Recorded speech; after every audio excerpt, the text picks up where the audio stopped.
I'm so frustrated with this clinic. It's like part of me thinks like they're great, and then another part of me just gets frustrated with them.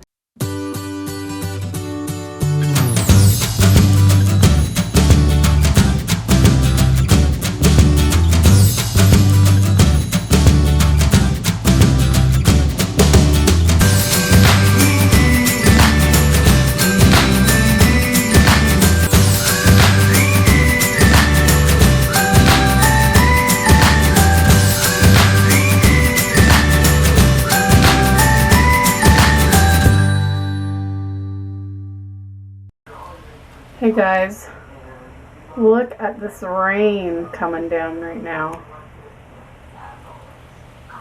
Look at that.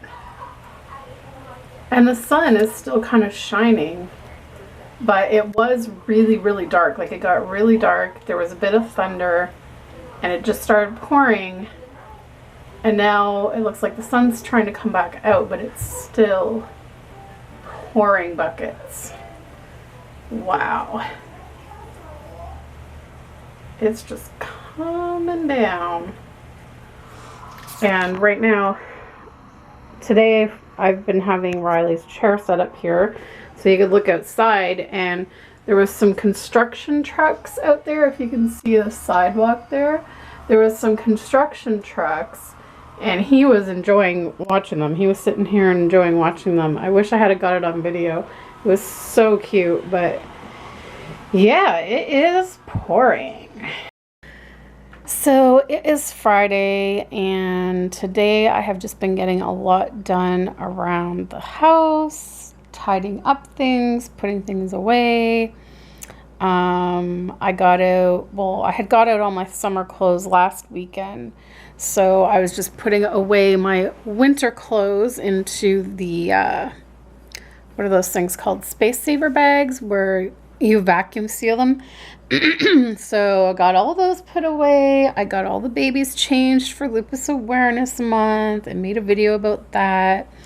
And I have a couple of other videos that I want to make today, as well as do some painting on my reborn kit. And I don't know, man.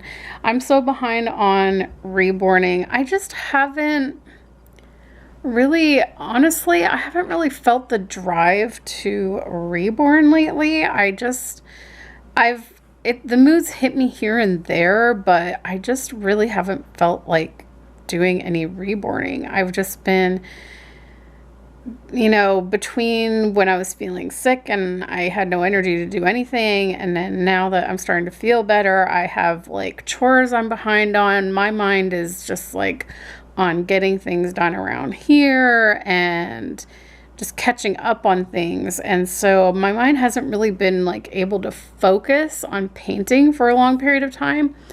So I don't think I will get this baby done this month. But I should definitely be able to get her finished for June.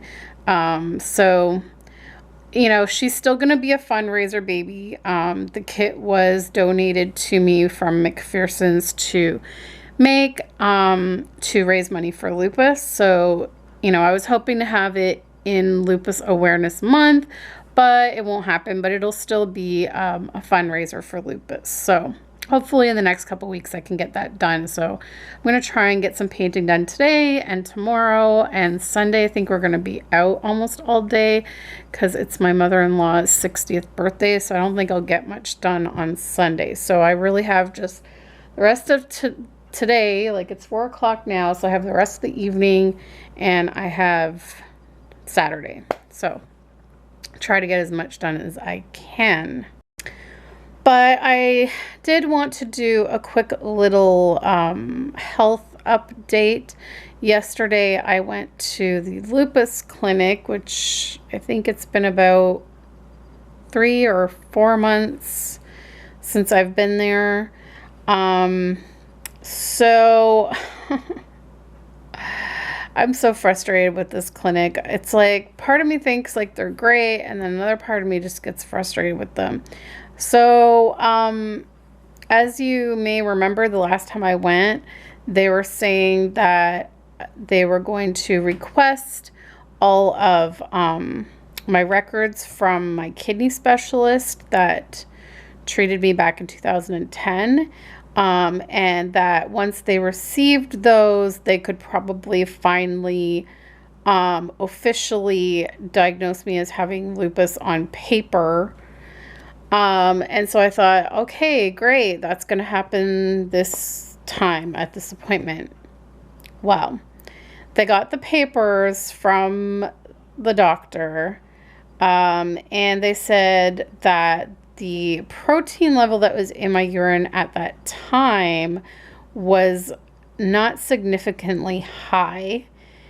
And even though my kidney specialist wrote down that I had lupus nephritis, they said that because she didn't do a kidney biopsy at the time, that there really is no, like the number, like the level of protein that was in my urine, it was not enough for them to feel as though, yes, it was definitely lupus nephritis. Even though she wrote it down and said that it was, they are hesitant to fully believe it because a kidney biopsy was not done at that time. And so now that my kidneys are fine, again, there's no way for them to find out at this time, unless all of a sudden my kidneys started to act up again.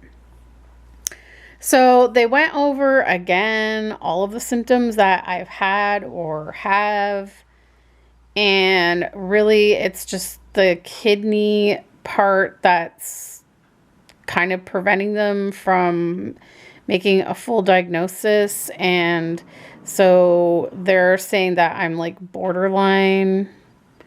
They're basically saying that they're almost 100% sure that it's what I have, but they just don't have enough evidence to back that up. And it's really annoying because, of course, maybe they don't, because they never saw me from the beginning when I was really bad. But the rheumatologist I was seeing at the time did, and she was the one that diagnosed me as having lupus. So you would think that they would just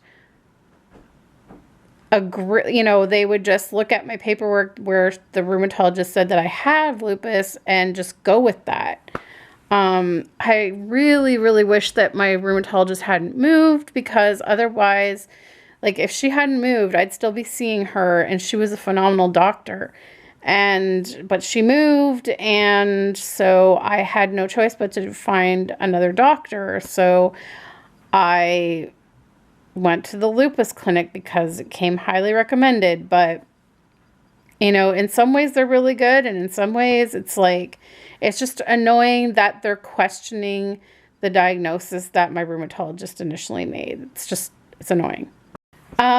So anyways, so it's still limbo, but like they're pretty much almost like 100% sure. They're on the borderline of saying it is, but because of the kidney thing, like whatever.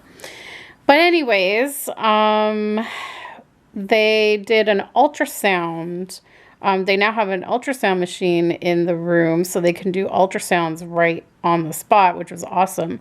So they did an ultrasound of my right hand and wrist and my right knee. And it was cool because, like, when they were doing my wrist, I actually got to see it on the screen, and they were showing me what different things were.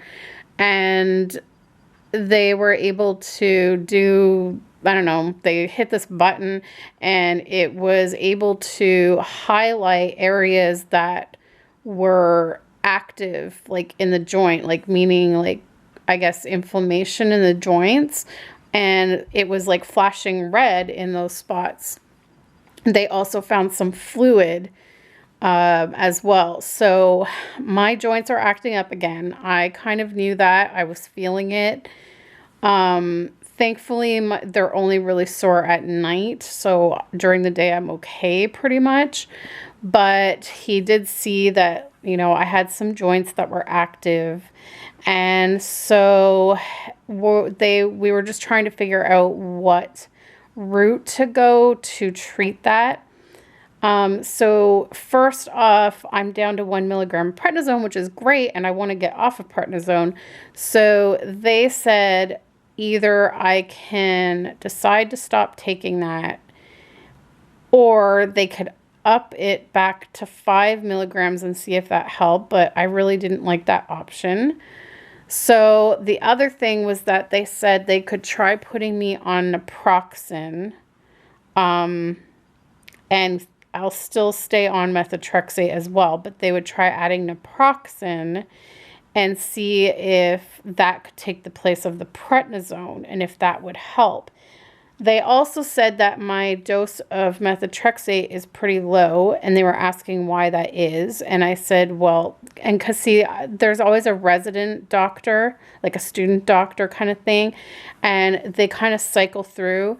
So he was not the doctor that I was seeing when they decided to lower my dose. So my dose was lowered, I think about a year ago, because I was all of a sudden, like I had been on methotrexate for a year, and the only side effects I experienced was grogginess for like the first day or two, and then I was fine.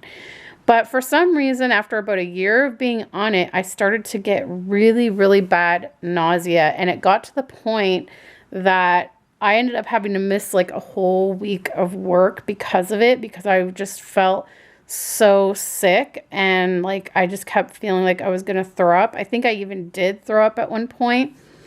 And so that's when they lowered the dose, and then my nausea went away. So we figured it was that.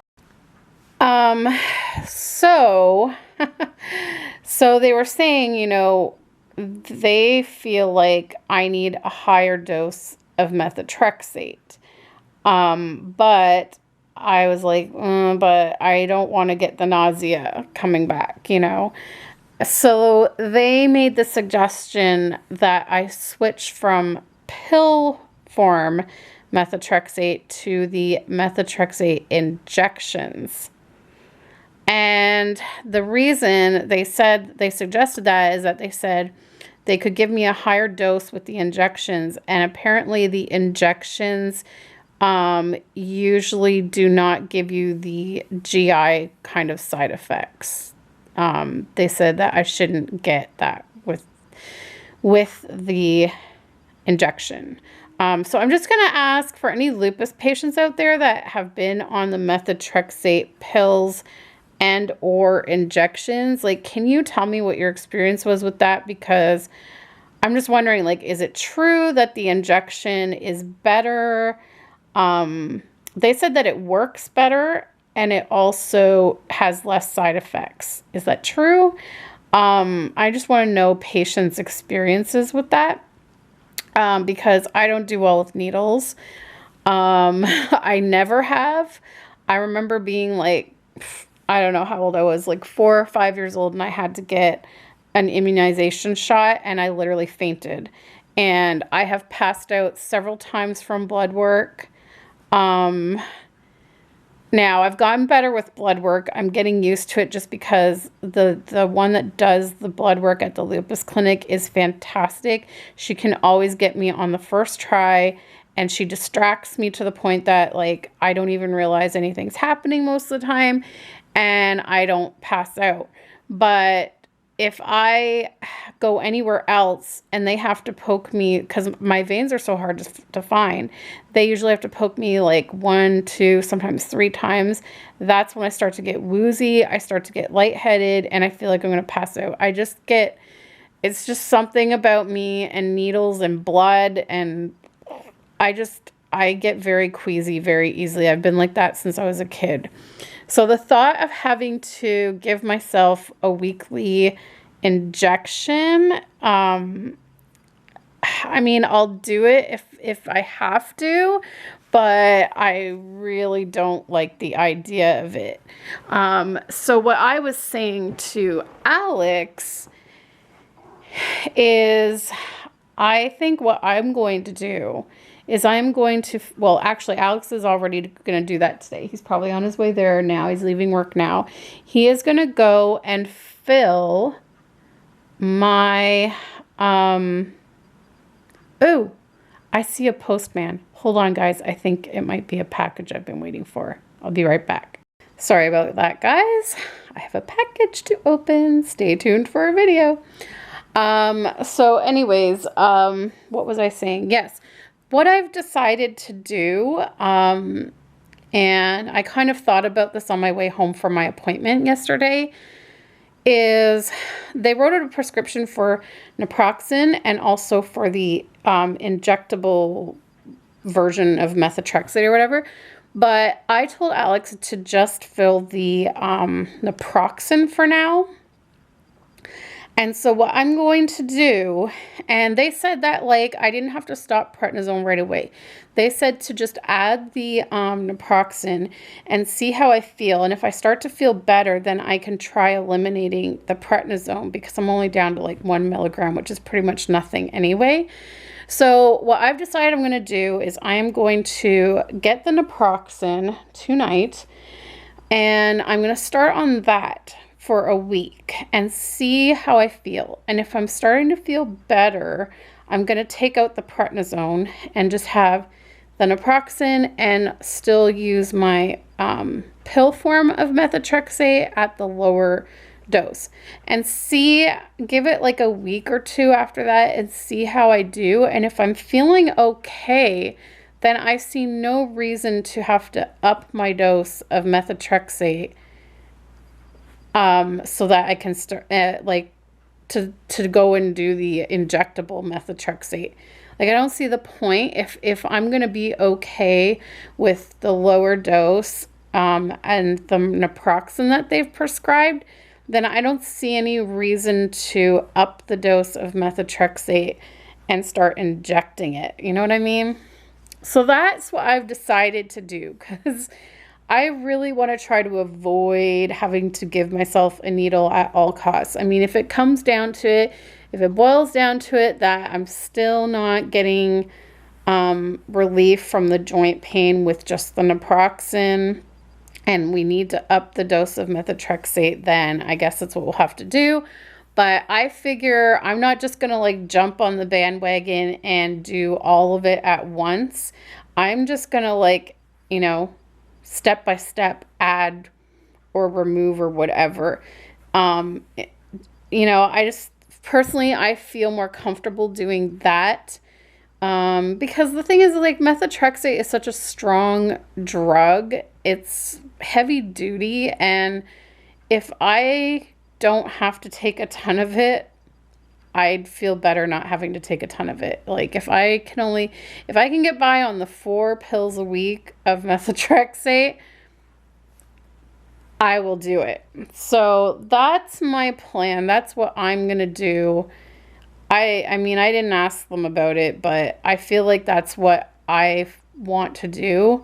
And I'll see how it works. Like I said, I mean, I will still have the prescription to get the injectable version of methotrexate if I need to, but I am not jumping on starting that right this week. I'm just going to do the naproxen and see how that goes, because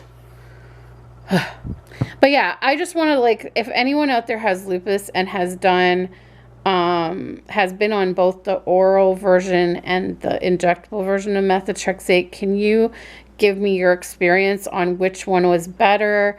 Would you recommend the injection over the pills? Like, and how is it like doing the injection? I just like to know, because, you know, doctors can give you facts and statistics and crap, but it's always nice to hear from other patients of their experience, because, you know, it's our bodies and it's us that's experiencing the disease. And, you know, sometimes, you know, the doctors, they are not the ones with the disease. They don't know how we physically feel. So I'm just curious. About that. But yeah, I just figure I'll just give it a week, see how I feel.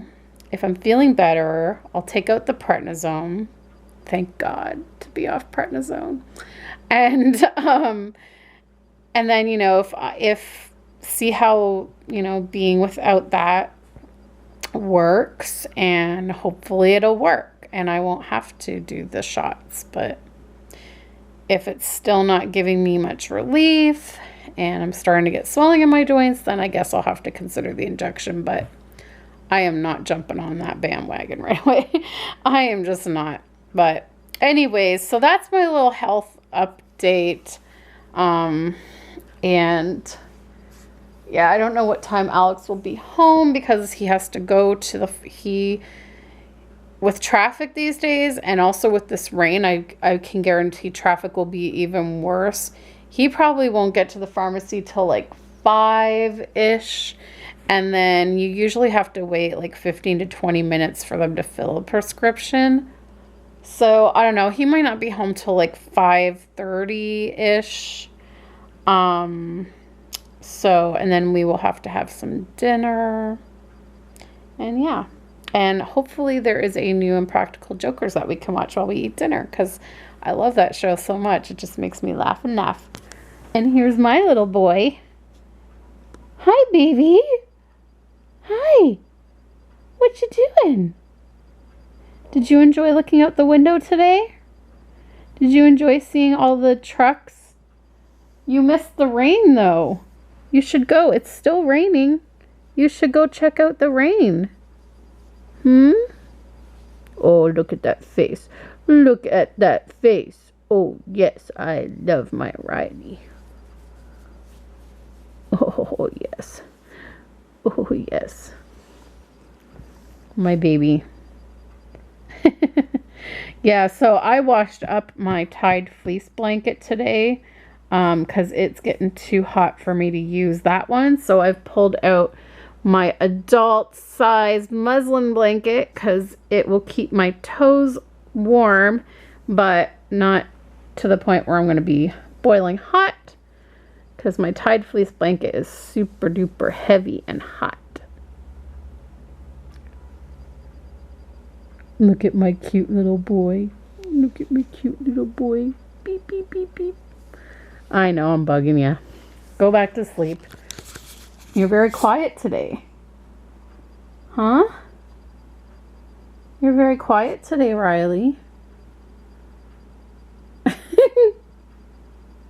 He's like, Mom, let me go back to sleep, please.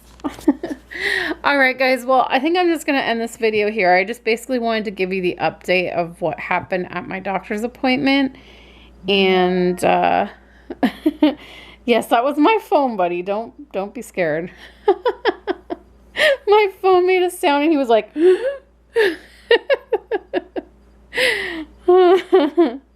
you're so cute. All right, guys. Well, thanks so much for watching this video, and we will see you next time. Bye-bye. Officially my 7-year wedding anniversary with Alex. So, today I've been here at work. I kind of regret not taking a vacation day today, because Alex decided to at the last minute, but I thought it would be like too last minute to take it off. So I came to work, but Alex is at home.